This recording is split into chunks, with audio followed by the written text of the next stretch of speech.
Alright, this is 7.3, or part of it. I want you to pause this part of the video, and I want you to follow these steps.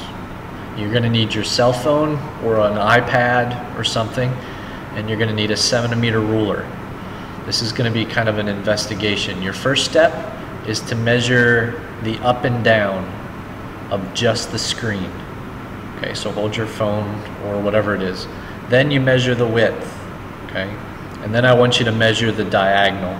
And I want you to pause for a few moments and see if you can make a connection between the numbers you measured. Okay? Once you've kind of started looking at those numbers, play the video again and you'll see some things going on. Okay? Sorry, no music, but at least you get to see me for at least a little bit, because I don't think I'm going to do this for a while. I don't know what happened. Okay, so do that. Okay, look at this. A painter needs to paint a wall. He has a 13-foot ladder and he places the ladder 5 feet from the wall. How high would the ladder be on the wall? This is a problem that we could be able to solve. Maybe you want to try it, see what you get. Okay, remember, you can pause at any time. Okay. This is a football play, American football. Okay.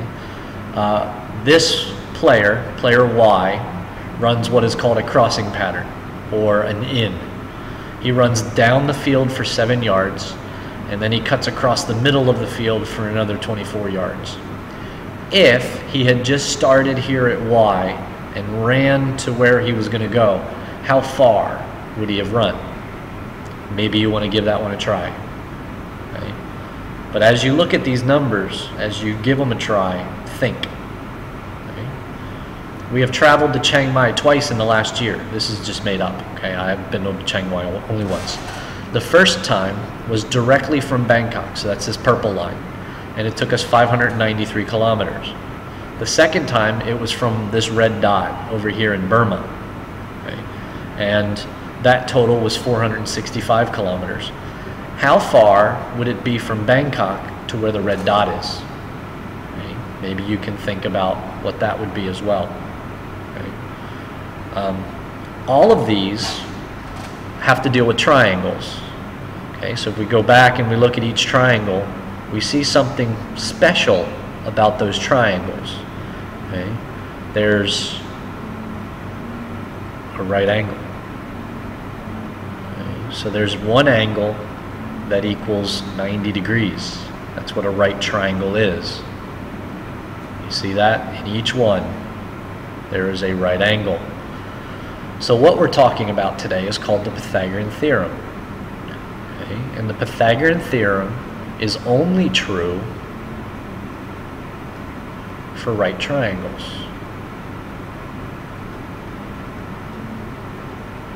Okay? It's only true for right triangles. There are 3 sides to every triangle. There is leg number 1, which we could call A. We could switch A and B. Doesn't matter. Okay? That's this side right here. And leg number 2, or B, is this side. You'll notice that leg number 1 and leg number 2 are the sides of the triangle that make the right angle. So leg number 1, side A, leg number 2, side B, when put together, become the right triangle. The third side is called the hypotenuse, or C. Hypotenuse means longest side. Okay? It's the longest side of the triangle. Clearly, it's the longest side of the triangle. Going back to our Chiang Mai, which one's the longest side? The purple. Okay? Which one is the longest side? The green. Which one's the longest side? The ladder is the longest side. Which one is the longest side? The diagonal of our phone. Okay? Each one of these is called the hypotenuse. Okay? In order to find the answer to those previous questions, maybe you already knew this, maybe you didn't, we're going to use what's called the Pythagorean Theorem. We are going to take leg number 1 squared, you remember this from section 2, plus leg number 2 squared. It's going to be equal to the hypotenuse squared. Okay? Leg number 1 squared plus leg number 2 squared is equal to the hypotenuse squared. That looks like this when we talk about letters A and B. A squared plus B squared equals C squared. This is the Pythagorean theorem. The important part is knowing what's A, what's B, and what's C. Okay, so let's do one. I have a triangle here that is 8 by 15 by something. Okay, right here, this is the right angle. So this represents what letter? A, B, or C? This one is C. These two are A and B. We don't know which one's which. So I'm going to count this as A and this is B. We're going to use this formula. A squared plus B squared plus C squared. Oh, sorry. Oh my goodness. What in the world was that? Equals C squared. Okay, so if this is A, we're going to plug it in. 15 squared. This is B. 8 squared is equal to C squared. Okay. All right, so 15 squared, I believe, is 225.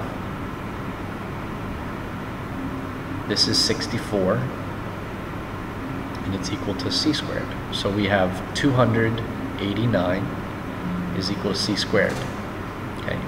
Now you may recognize this. It may look different than what you're used to, but we know some number multiplied by itself equals 289. Okay, if you remember section 2, what is the opposite of squaring? The square root.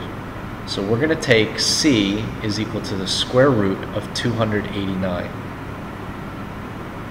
Okay, the square root of 289. What number multiplied by itself will give us 289? That's the question. Okay, so what number is the square root of 289? Well, that should be 17. So the answer is 17 centimeters. So 8 centimeters squared plus 15 centimeters squared is equal to 17 centimeters squared. Okay, A squared plus B squared equals C squared. Okay, let's look at another one. What's the 10? What letter? It should be the C. What's the 6? And what's the question mark? They should be A and B. So I'm going to call this one A. It doesn't matter. This one's B. So I'm going to take A squared plus B squared equals C squared. So A is 6. B we don't know. And we know C squared. Right? Right? I'm going to let you figure this one out. Okay? So I've set it up for you. Square C, square A, figure out what to do to solve it, and see what you get. Okay? That's the Pythagorean theorem. Okay? Bye.